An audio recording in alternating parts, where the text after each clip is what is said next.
Hello అండి. నమస్కారం. సిరి entertainment ఛానల్కి స్వాగతం. నా పేరు రోజా. ఇప్పుడు నేను చెప్పబోయే స్టోరీ నీ ప్రేమకై ఎదురు చూసే నీ సీత ఎపిసోడ్ 33. స్టోరీలోకి వెళ్ళే ముందు చిన్న రిక్వెస్ట్. ఈ స్టోరీ మీకు నచ్చితే తప్పకుండా లైక్ చేయండి, షేర్ చేయండి, సబ్స్క్రైబ్ చేసి నన్ను ఎంకరేజ్ చేయండి. అలాగే ఇన్స్టాగ్రామ్లో కూడా నన్ను ఫాలో అవ్వండి. ఇంకా ఆలస్యం చేయకుండా స్టోరీలోకి వెళ్ళిపోదాం. సీతతో గొడవ తర్వాత రామ్ కిందకి వచ్చాడు. అన్నపూర్ణమ్మ భోజనం చేస్తోంది. ఏంటి రామ్, అరుపులు వినిపిస్తున్నాయి? సీతతో ఏమైనా గొడవ? ఆహా, అలాంటిదేమీ లేదమ్మా. తనకి కొంచెం హెడేక్గా ఉంది, అందుకే అలా ప్రవర్తించింది. మీరు ఏమీ అనుకోవద్దు, నాకు చిన్న పని ఉంది అంటూ బయటికి వెళ్ళిపోయాడు రామ్. టైం 10:30 అవుతున్నా సీత భోజనానికి కిందకి రాలేదు.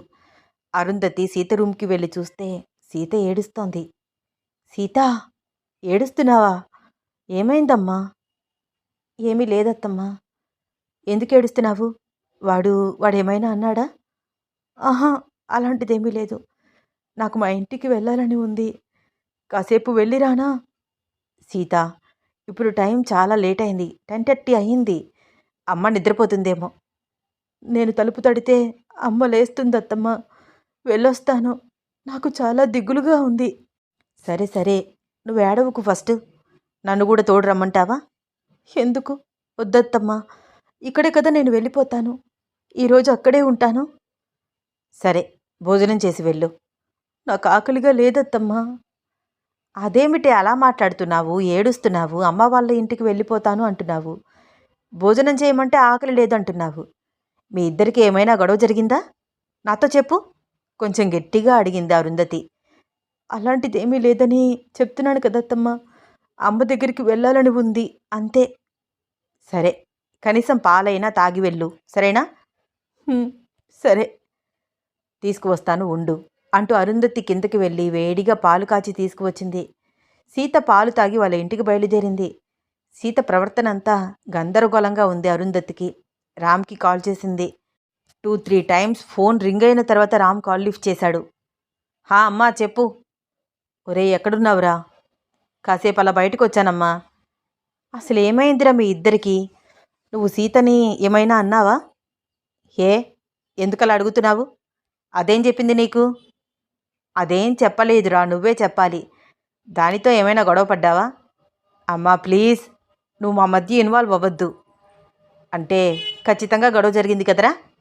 అబ్బబ్బా, ఇప్పుడేంటమ్మా? నా గురించి నీకు కంప్లైంట్ చేసిందా నీ కోడలు? ఒరేయ్, సీత అలా కంప్లైంట్ చేసేది అయితే బావుండేది. నీ చెవి మెలిపెట్టి 4 దెబ్బలు వేసేదాన్ని. అది నోరు తెరిచి ఒక్క మాట కూడా చెప్పట్లేదు. నేను గదిలోకి వెళ్ళేసరికి ఏడుస్తోందిరా. అన్నం కూడా తినలేదు. వాళ్ళమ్మ వాళ్ళ ఇంటికి వెళ్ళిపోయింది. ఏంటి, అత్తయ్య దగ్గరికి వెళ్ళిందా? ఎప్పుడు వెళ్ళింది? ఇప్పుడే వెళ్ళిందిరా. అదేంటమ్మా, ఇప్పుడెలా పంపించావు? టైం చూడు, 11 అవుతుంది. ఏం చేయమంటావురా, పిల్ల ఒకటే ఏడుస్తోంది. నేను వద్దనే అన్నాను, కానీ అది వెళ్తానత్తయ్యా అని బెంగగా అంటుంటే చూడలేకపోయాను. వెళ్ళింది ఇప్పుడే. సరే, నేను వెళ్ళి దాన్ని తీసుకువస్తాను, సరేనా అంటూ కాల్ కట్ చేశాడు రామ్. వెంటనే అరుంధతి మళ్ళీ కాల్ చేసింది. అమ్మా, నేను నీ కోడల్ని తీసుకుని వస్తాను. సరేలేరా, నువ్వైనా ఇంటికి వచ్చి ఏమైనా తింటావా లేదా? ఇద్దరం కలిసి వస్తామమ్మా. సరే, మీ ఇష్టం. నేను నిద్రపోతున్నాను. కాల్ చేయి, వచ్చి తలుపు తీస్తాను. సరే సరే అంటూ రామ్ కాల్ కట్ చేసి, ఏమిటిది? చిన్న గొడవ అయితే వాళ్ళమ్మ వాళ్ళ ఇంటికి వెళ్ళిపోవడమేనా? అమ్మా ఏడుస్తోంది అని చెప్పింది కదా, గట్టిగా కొట్టేశానేమో. అయినా సీత ఏం తప్పు చేసిందని నాకు అంత కోపం వచ్చింది. ఛా, అనవసరంగా కొట్టాను. అయినా ఆడపిల్లని కొట్టడం ఏమిటి? బుద్ధి లేకుండా ప్రవర్తించాను. నాలో ఇలాంటి ప్రవర్తన నాకే చిరాకుగా ఉంది. దానిని బాగా హర్ట్ చేసినట్లున్నాను. నా మీద బాగా కోపంగా ఉంటుంది. తప్పదు, రాణిగారిని బ్రతిమలాడుకోక తప్పదు అనుకుంటూ రామ్ బైక్ స్టార్ట్ చేసి సీత కోసం వెళ్తున్నాడు. సీత తలుపు తట్టగానే పవిత్ర తలుపు తీసింది. నిద్రమత్తులో కళ్ళు నలుపుకుంటూ సీత వైపు చూసి, అమ్మా సీత, ఈ టైంలో వచ్చావేంటే అడిగింది పవిత్ర. హే, రాకూడదా అంటూ వస్తున్న కన్నీళ్లు తుడుచుకుంటూ లోపలికి వెళ్ళిపోయింది సీత. రాకూడదని కాదు, ఈ టైంలో వచ్చావేంటి?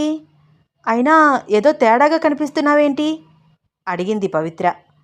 నా ఇష్టం, నేనెప్పుడైనా వస్తాను. సీత గొంతులో అదొక రకమైన ఉక్రోషం. సీతా, ఏంటమ్మా గొంతు అలా ఉంది? లైట్ వేసి సీత మొహాన్ని పరీక్షగా గమనించింది పవిత్ర. సీత కళ్ళు ఎర్రబడ్డాయి, బుగ్గ ఎర్రగా ఉంది. ఏమైందమ్మా సీత అంటూ ఒక్కసారిగా సీతని గుండెలకు హత్తుకుంది.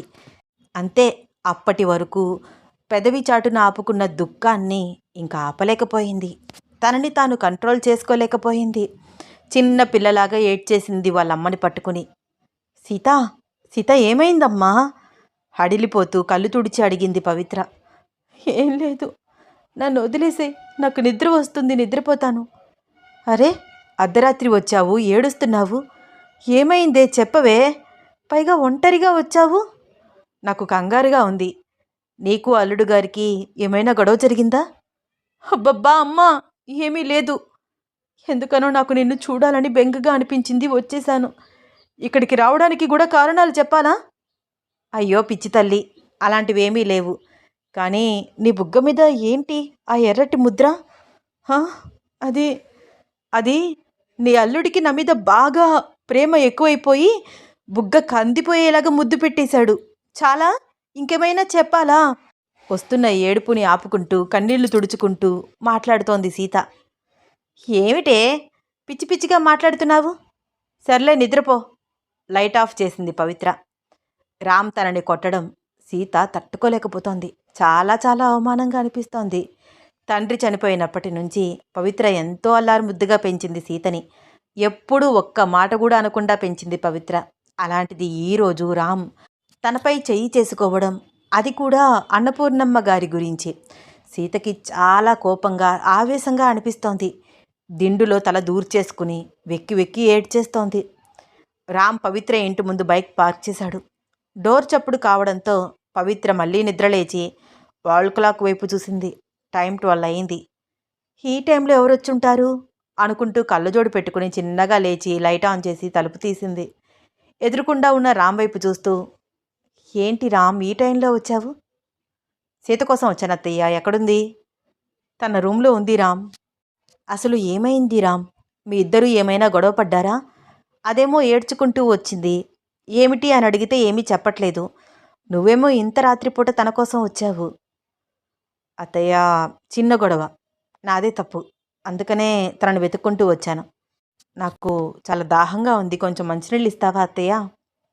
అయ్యో నామతి మండ, గుమ్మంలోనే నుంచోపెట్టి మాట్లాడుతున్నాను.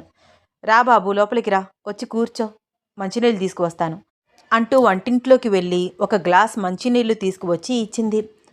కూతురు కోసం వెతుక్కుంటూ వచ్చిన అల్లుడిని చూసి, నా కూతురంటే రామ్కి ఎంత ప్రేమ అని మనసులో అనుకుంటూ మురిసిపోతోంది పవిత్ర.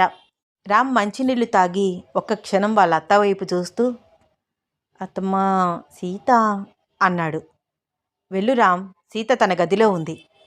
ఓకే అంటూ చిన్న నవ్వు నవ్వి రామ్ ఆ గదిలోకి వెళ్ళాడు. సీత వెల్లకిలా పడుకుని ఉంది. చిన్నగా శబ్దం రాకుండా డోర్ దగ్గరికి వేశాడు. ఏడ్చి ఏడ్చి నిద్రపోవడం వల్ల సీత మొహం ఎర్రగా ఉంది. తన ముంగూరులన్నీ పక్కకు తొలగిస్తూ బుగ్గపై ఎర్రగా ఉన్న తన చేతి వేళ్ల ముద్రను చూసి రామ్కి ఒక్క నిమిషం మనసు చివుక్కుమంది. అసలు సీత మీద నాకు అంత కోపం ఎందుకొచ్చింది? అలా కొట్టకుండా ఉండాల్సింది. అయినా ఏ అధికారంతో సీతపై చేయి చేసుకున్నాను? నాకు తెలియకుండానే నాలో మెయిల్ ఇగో స్టార్ట్ అయిందా? పాపం సీత. రామ్ తన ముంగురులు సరిచేస్తూ ఉంటే చిన్నగా కళ్ళు తెరిచింది సీత. తన పక్కనే ఉన్న రామ్ని చూసి లేచి గబగబా కూర్చుని చీర సరిచేసుకుంటూ రామ్కి దూరంగా జరిగిపోయింది, గోడదాకా. హే సీత, నా మీద కోపమా? రామ్ వైపు చూస్తూ ఏమీ మాట్లాడకుండా మంచం దిగి బయటికి వెళ్ళిపోదామని తలుపు వైపుకు నడుస్తోంది. వెళ్తున్న సీత చెయ్యి పట్టుకున్నాడు రామ్. మాట్లాడకుండా తన చేతిని విడిపించుకోవడానికి ట్రై చేస్తోంది సీత. గింజుకుంటోంది రామ్ చేతులు విడిపించడానికి. అరే, ఏంటి సీత అంత కోపంగా ఉన్నావు? కావాలని కొట్టలేదురా, ఏదో కోపంలో. రామ్ పట్టుని విడిపించుకోవడం తన వల్ల కాక అలా నిలబడిపోయి మరొక వైపుకు చూస్తోంది సీత. సీత చెయ్యి పట్టుకుని దగ్గరికి లాగాడు రామ్. రామ్ గట్టిగా లాగడంతో ఒక్కసారిగా రామ్ మీద వచ్చి పడింది సీత. ఏంటి నాతో మాట్లాడవా? సీత గెడ్డం పట్టుకుని తల పైకెత్తి చూశాడు రామ్. సీత కళ్ళల్లో కన్నీళ్ళు. హే సీత, ఏడుస్తున్నావా? సారీ రా సీత, అలా నిన్ను కొట్టి ఉండకూడదు. నువ్వంత ర్యాష్ బిహేవ్ చూపిస్తుంటే నాకు కోపం వచ్చేసిందిరా. ఇంకెప్పుడు కొట్టను, కళ్ళు తుడుస్తూ అన్నాడు రామ్. అయినా సీత మాట్లాడట్లేదు. రామ్ చేతులు విడిపించుకుని చిన్నగా లేచి రూమ్ తలుపులు తీసింది. సీత, సీత ఆగు! రామ్ పిలుస్తున్నా ఏమీ మాట్లాడకుండా వెళ్ళి పవిత్ర పక్కనే నిద్రపోయింది. రామ్ తనని పిలుస్తూ ఉండడం, సీత మాట్లాడకుండా వచ్చి తన పక్కన నిద్రపోవడం చూస్తూ పవిత్రకి ఏమీ అర్థం కాలేదు. ఏంటే అబ్బాయి పిలుస్తున్నాడు, లోపలికి వెళ్ళు అంది పవిత్ర. అమ్మ ప్లీజ్, నన్ను నువ్వు విసిగించొద్దు. నువ్వు కూడా నన్ను విసిగిస్తే ఈ ఇంట్లో నుంచి కూడా ఎక్కడికో బయటికి పోతాను అంది కోపంగా సీత. మొండిగటం, మాట వినదు. అర్ధరాత్రి ఎక్కడికో పోతాను అని బెదిరింపు ఒకటి అని మనసులో అనుకుంటూ రామ్ వైపు ఇబ్బందిగా చూస్తోంది పవిత్ర. మరేం పర్వాలేదు అత్తయ్య, మార్నింగ్ మాట్లాడతాను తనతో. నేను సీతతోనే మా ఇంటికి వెళ్తాను, ఈరోజు ఇక్కడే నిద్రపోతాను అంటూ సీతకి వినిపించేలాగా మాట్లాడి రూమ్లో నిద్రపోయాడు రామ్. సూర్యకిరణాలు సరాసరి బెడ్ మీద పడుతూ ఉండడంతో చిన్నగా కళ్ళు తెరిచాడు రామ్. వాష్రూమ్లోకి వెళ్ళి బ్రష్ చేసుకుని బయటికి వచ్చి టవల్తో తుడుచుకుంటున్నాడు. అప్పటికే అందెల శబ్దం వినిపిస్తూ ఉండడంతో పెరట్లోకి వచ్చి చూశాడు. పెరట్లో చల్లని గాలి, పువ్వులన్నీ విరబూసి మంచి వాసన వస్తోంది. మహాగణపతిం మనసా స్మరామి వశిష్ఠవామదేవాది వందిత అని సాంగ్ వినిపిస్తూ ఉండడంతో అటుగా అడుగులు వేశాడు. ఇంటి చుట్టూ పచ్చని పెరడు. ఇంటికి కొంచెం పక్కగా పిల్లలకి క్లాస్ చెప్తోంది Sita. Red colour sari, gold colour అంచు ఉన్న చీర కట్టుకుని, కాళ్లకు మువ్వలు కట్టుకుని అక్కడికి వచ్చిన పిల్లలందరికీ డ్యాన్స్ క్లాసులు చెప్తోంది సీత. సీత నాట్యం చేస్తూ ఉంటే అలాగే నిలబడిపోయి చూస్తున్నాడు రామ్. సీత తన పెద్ద పెద్ద కళ్ళు తిప్పుతూ పాటకి తగ్గట్లు డ్యాన్స్ చేస్తూ పిల్లల చేత చేయిస్తూ తన వాలుజడ ముందుకు పడుతూ ఉంటే వెనక్కి అంటూ చిరుచెమటలను పవిటి కొంగుతో తుడుచుకుంటూ రెడీ 1 2 3 అంటూ మళ్ళీ ఇంకొకసారి పిల్లలందరి చేత డ్యాన్స్ చేయిస్తూ తాను చేస్తోంది. అలా మైమరిచిపోయి తను నృత్యం చేస్తుంటే తన వాలుజడ పిరుదులపై బుసలు కొడుతున్నట్లు అటూ ఇటూ ఊగుతుంటే, వరేవా, ఏమైనా ఉందా నా బుజ్జి మర్దల్, నేను ఇలా చూస్తూ ఉండిపోవచ్చే అనుకుంటూ అలాగే ఉండిపోయాడు రామ్. సీత వైపు నుంచి కళ్ళు తిప్పుకోవడం రామ్కి చాలా కష్టంగా అనిపిస్తోంది. సీత నాట్యం చేస్తూ చేస్తూ ఒక్కసారిగా రామ్ వైపుకు చూసింది, తన పెద్ద పెద్ద కళ్ళు తిప్పుతూ. రామ్ తన వైపే చూస్తున్నాడు. అతని చూపులు సరాసరి తన నడుముని చూస్తూ ఉండడం అబ్జర్వ్ చేసి నడుము కనిపించకుండా చీరని సరిచేసుకుంటూ రామ్ వైపు చురుకుగా ఒక్క చూపు చూసింది. ఏంటే కోపంగా చూస్తున్నావు అన్నట్లు ఎక్స్ప్రెషన్ ఇస్తూ కనురెప్పలు ఎగరేస్తూ ఒక చిన్న నవ్వు నవ్వాడు రామ్. ఇలారా అన్నట్లు రామ్ సైగ చేస్తూ ఉండడంతో సీత కోపంగా తల తిప్పేసుకుని, పిల్లలు ఈరోజు క్లాస్ అయిపోయింది, ఇంటి దగ్గర బాగా ప్రాక్టీస్ చేయండి అని చెప్పడంతో పిల్లలందరూ వెళ్ళిపోయారు. అందరూ వెళ్ళిపోవడంతో సీత అందెలు తీసి బాక్సులో పెట్టి తన వైపే చూస్తున్న రామ్ వైపు చూడను కూడా చూడకుండా సరాసరి లోపలికి వెళ్ళిపోయింది. సీత చెయ్యి పట్టుకుని తన వైపుకు లాగాడు రామ్. ఏయ్, ఏంటే పిలుస్తుంటే వెళ్ళిపోతున్నావు, మొహం తిప్పేసుకుంటున్నావు? నైట్ నుంచి చూస్తున్నాను, బెట్టి చేస్తున్నావా? సీత ఏమీ మాట్లాడట్లేదు. రామ్ తన చేతిని మరింత గట్టిగా పట్టుకున్నాడు. అతని పట్టు విడిపించుకోవడానికి గింజుకుంటూ ఇంకొక చేతితో ట్రై చేస్తోంది తప్ప నోరే విప్పట్లేదు సీత.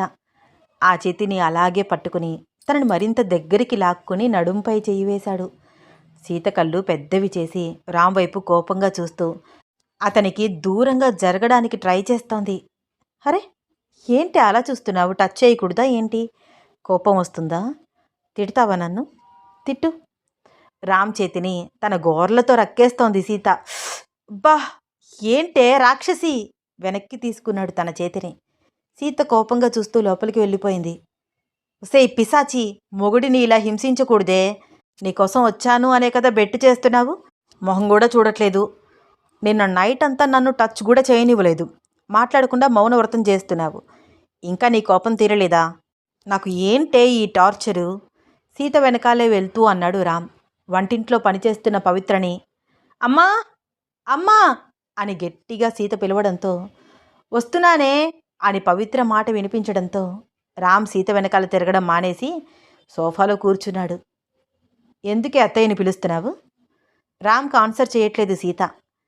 ఎందుకమ్మా అలా అరుస్తున్నావు? వస్తున్నాను కదా అంటూ చేతులు తుడుచుకుంటూ అక్కడికి వచ్చింది పవిత్ర. అమ్మ, నాకు ఒక కప్ కాఫీ ఇస్తావా? ఓసే, కాఫీ కోసమా ఈ అరుపులు అంటూ సోఫాలో కూర్చుని ఉన్న రామ్ వైపు చూస్తూ. గుడ్ మార్నింగ్ రామ్, నవ్వుతూ అంది పవిత్ర. గుడ్ మార్నింగ్ అత్తయ్య. ఇద్దరికీ కాఫీ తీసుకొస్తాను, ఉండండి. మీ ఆయనకి ఏం కావాలో చూసుకోవే, స్నానానికి నీళ్లు పెట్టు అంటూ సీత వైపు చూసి చెప్పి సీత సమాధానం చెప్పకముందే వంటింట్లోకి వెళ్ళిపోయింది పవిత్ర. పెట్టవే, నీళ్లు పెట్టు, వీపు కూడా రుద్దాలి నాకు. ఎంతైనా కొత్త పెళ్లి కొడుకుని, అత్తవారింటికి వచ్చాను కదా, ఇలాంటి మర్యాదలన్నీ ఉంటాయని తెలుసు.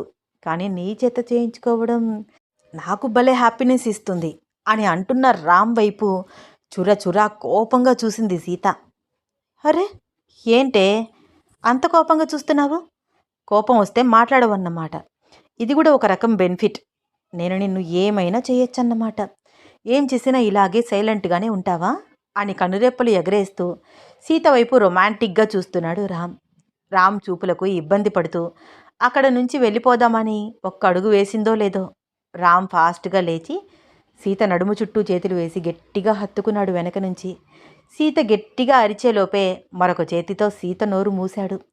వంటింట్లో పనిచేస్తున్న పవిత్ర వైపు ఒక్కసారి చూసి ఆవిడ ఇటు వచ్చే అవకాశం లేదని వెంటనే సీతని దగ్గరికి లాక్కుని తన గింజుకుంటున్నా వదలకుండా గట్టిగా కౌగిలించుకుని ముందుకు వంగి మరీ సీత బుగ్గ మీద ముద్దు పెట్టాడు రామ్. బొమ్మలాగా ఉండిపోయింది సీత. నా మీద కోపం ఎందుకే? ఏదో కోపంలో కొట్టాను, కావాలని కాదురా. ప్లీజ్ మాట్లాడవే. నువ్వు ఇలా ఉండడం నాకు అస్సలు నచ్చట్లేదు, బాగాలేదురా. ప్లీజ్ సీత, నార్మల్గా ఉండు. నువ్వు ఇలాగే కోపంగా ఉంటే నీ చుట్టూనే తిరుగుతూ ఉంటాను, నిన్ను ఇబ్బంది పెడుతూ ఉంటాను. నా రొమాన్స్ తట్టుకోలేవే నువ్వు. వద్దు బాబోయ్, మాట్లాడతాను అంటావు, అంతవరకు తీసుకురాకే నన్ను. తట్టుకోలేవు. కోపంలో మరీ మరీ ముద్దొస్తున్నావు సీత. ఇంకెప్పుడు లైఫ్లో మరొకసారి అలా చెయ్యను, ఎప్పుడు కొట్టను. సారీ. సీతని చాలా చాలా రిక్వెస్ట్ చేసి వదిలేశాడు. సీత షాక్లో అలాగే ఉండిపోయింది, కదలకుండా బొమ్మలాగా. రామ్ ఏమీ జరగనట్లు సోఫాలో కూర్చుని టీపాయ్ మీద ఉన్న న్యూస్ పేపర్ తీసుకుని నోటితో విజిల్ ఊతుతూ సాంగ్ని హమ్ చేస్తున్నాడు. సీత బుగ్గపై చెయ్యి వేసుకుని రామ్ వైపు చూసింది. రామ్ రొమాంటిక్గా చూస్తూ కన్ను కొట్టాడు. పవిత్ర రాకపోతే మరొక ముద్దు పెట్టుకోవచ్చు అని వంటింటి వైపు చూస్తున్నాడు. కానీ అప్పటికే పవిత్ర 2 కప్పుల్లో కాఫీ తీసుకుని రావడంతో అల్లర్డైపోయి థ్యాంక్ యూ అత్తమ్మ అంటూ కాఫీ తీసుకుని సీత వైపు చూస్తున్నాడు. బొమ్మలాగా నిలబడిపోయిన కూతురు వైపు చూస్తూ, ఏంటే అలా చూస్తున్నావు? కాలేజ్ టైం అవుతుంది, ఈరోజు వెళ్తున్నావా లేదా? కాఫీ అందిస్తూ అంది పవిత్ర. వెళ్తానమ్మా, ఎగ్జామ్స్ దగ్గర పడుతున్నాయి, వెళ్ళకపోతే ఎలాగా? పవిత్ర అందిస్తున్న కాఫీ తీసుకుని రామ్ వైపు సీరియస్గా చూస్తూ రూమ్లోకి వెళ్ళిపోయింది సీత. అబ్బో, చూపులతోనే చంపేస్తుందా ఏమిటి? అయినా కోపంలో మరీ ముద్దొచ్చేస్తోంది బంగారం అనుకుంటూ సీత వైపే చూస్తున్నాడు రామ్. దడాల్న తలుపు వేసుకుంది సీత. కాఫీ తీసుకున్నాడు కానీ రామ్ తాగట్లేదు. సీత వెళ్ళిన వైపే అలాగే చూస్తున్నాడు. ఏంటయ్యా రామ్, కాఫీ తాగు అంది పవిత్ర సీత వైపు నుంచి బలవంతంగా కళ్ళు తిప్పుకుంటూ. ఓకే ఓకే అత్తయ్య అంటూ కాఫీ తాగుతున్నాడు రామ్. నువ్వు దాని ప్రవర్తనకి కోపం తెచ్చుకోకు రామ్.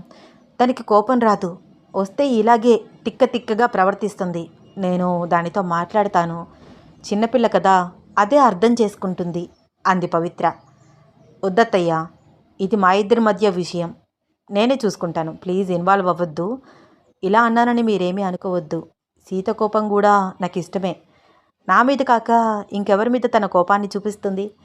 నవ్వుతూ కాఫీ తాగి కప్పు స్ట్రేలో పెట్టాడు. సీత ఎప్పుడెప్పుడు రూమ్ బయటికి వస్తుందా అని వెయిట్ చేస్తున్నాడు.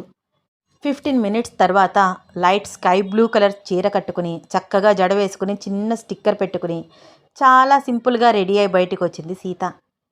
సీత, ఈ చీరలో భలే ఉన్నావే, గార్జియస్. రామ్ కాంప్లిమెంట్ ఇస్తూ తన వైపు అలాగే చూస్తున్నాడు. రామ్ మాటలు అస్సలు పట్టించుకోలేదు సీత.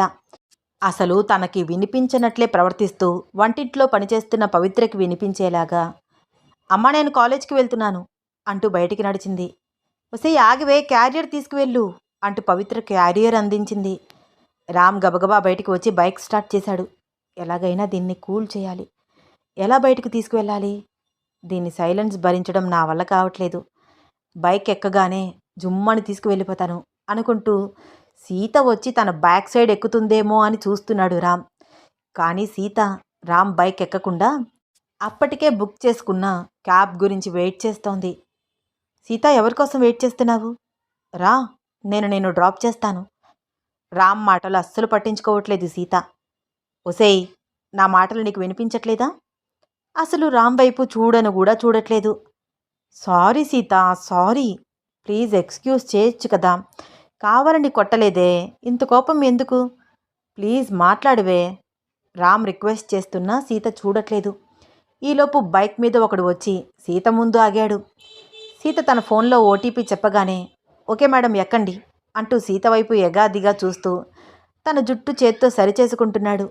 సీత వాడి బండి ఎక్కగానే ఇంత చూస్తున్న రామ్ వెంటనే తన బైక్ స్టాండ్ వేసి క్యాబ్ అవసరం లేదు, వెళ్ళు, చాలా సీరియస్గా అతని వైపు చూస్తూ అన్నాడు. ఆగు, వెళ్ళకు అంది సీత. ఏయ్, వెళ్ళరా నువ్వు. ఇక్కడే ఉంటే నేనేం చేస్తానో నాకే తెలియదు. దాన్ని నేను డ్రాప్ చేసుకుంటాను, నువ్వు వెళ్ళు. నీకు నేను ఫోన్పే చేస్తాను. అమౌంట్ ఎంత అయిందో చెప్పు. అవసరం లేదు, నేను క్యాబ్లో వెళ్తాను. మీరు పేమెంట్ తీసుకోకండి, నేనే ఇస్తాను మీకు పేమెంట్ అంటోంది సీత. సీత రూపురేఖలు చూస్తూ ఆ క్యాబ్ డ్రైవర్, మేడం వస్తానంటే మీకేంటి సార్ మధ్యలో? నాకేంటా? నాకు కాక ఇంకెవరికి కావాలరా?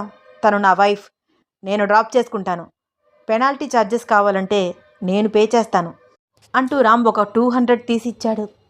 ఓకే సార్ అంటూ క్యాబ్ డ్రైవర్ స్టార్ట్ చేయబోతుంటే, హే ఆగు, 200 ఎందుకు అంటూ వాడి చేతుల్లో ఒక 100 రూపాయలు లాక్కుని రామ్ చేతుల్లో పెట్టి, పెనాల్టీ ఛార్జెస్ వేసినా కూడా 100 అవుతుంది, అంతకు మించి అవ్వదు, చూసి ఖర్చు చేయండి కోపంగా చెప్తూ సీత నడుచుకుంటూ ముందుకు వెళ్ళిపోతోంది. రామ్ బైక్ స్టార్ట్ చేసి సీత వెనకాలే వెళ్తున్నాడు. అరే సీత, ప్లీజ్ బైక్ ఎక్కవే. ఇలా నీ వెనకాలే ఇంత స్లోగా నేను ఫాలో అవుతూ ఉంటే చూడు అందరూ ఎలా చూస్తున్నారో చుట్టూ చూపిస్తూ అన్నాడు రామ్. అందరూ రామ్ వైపు సీత వైపు అలాగే చూస్తున్నారు. పెళ్ళయ్యి 1 రోజులు అయ్యిందో లేదో మొగుడుని వెంట తిప్పుకుంటోంది. అసలు మన రోజుల్లో ఇలాంటివి అస్సలు ఎరగము అని ముచ్చట్లు చెప్పుకుంటున్నారు అక్కడ అరుగులపై కూర్చుని ఉన్న అవ్వలు. స్కూల్కి వెళ్తున్న పిల్లలు సీతారాం వైపు చూసి ముసిముసిగా నవ్వుతున్నారు. షో, అయ్యో, అసలు మీకేం కావాలి? ఎందుకు నా వెనకాల తిరుగుతున్నారు? కోపంగా అంది సీత. నేను నిన్ను డ్రాప్ చేస్తాను, బైక్ ఎక్కవే. అవసరం లేదు, నేను బస్ స్టాండ్కి వెళ్ళి బస్ ఎక్కి వెళ్తాను. నోర్మి, ఎక్కమంటే ఎక్కవేంటి? చెయ్యి పట్టుకుని లాగాడు రామ్. వదలండి, ఏమిటి బలవంతం? గట్టిగా అరుస్తాను. అరిస్తే అరువు, నాకేమైనా భయమా? నాకు నీ మీద ఫుల్ రైట్స్ ఉన్నాయి, నేను నీ హస్బెండ్ని. ఆహా, అలా అని రాజ్యాంగంలో ఏమైనా రాశారా? వదలండి చెయ్యి. రామ్ చేతిని విదిలించుకుని ముందుకు నడుస్తోంది సీత. బస్ కోసం బస్టాండ్లో వెయిట్ చేస్తోంది. ఒక బస్సు కూడా రావట్లేదు అటువైపు. ఏంటి ఈరోజు ఒక్క బస్ కూడా రావట్లేదు? దేవుడా, త్వరగా ఒక బస్సు వస్తే బాగుండు. నువ్వన్నీ రామ్ గారికి ఫేవర్గా చేస్తున్నావు కదా భగవాన్, ప్లీజ్ గాడ్, ఈ ఒక్కసారి నా వైపు ఉండు అని మనసులో అనుకుంటూ రామ్ వైపు అసహనంగా చూస్తోంది సీత. ఈ స్టోరీలో నెక్స్ట్ ఏమవుతుంది తెలుసుకోవాలని ఉందా? అయితే వచ్చే ఎపిసోడ్ కోసం వెయిట్ చేస్తూ ఉండండి. ఈ స్టోరీ మీకు నచ్చితే తప్పకుండా లైక్ చేయండి, షేర్ చేయండి. అలాగే కొత్త వాళ్ళు ఎవరైనా మన ఛానల్ని చూస్తుంటే సబ్స్క్రైబ్ చేసుకోవడం మర్చిపోవద్దు. గంట సింబల్ నొక్కండి, అప్పుడే మీకు నోటిఫికేషన్స్ అన్నీ వస్తాయి. ధన్యవాదాలు.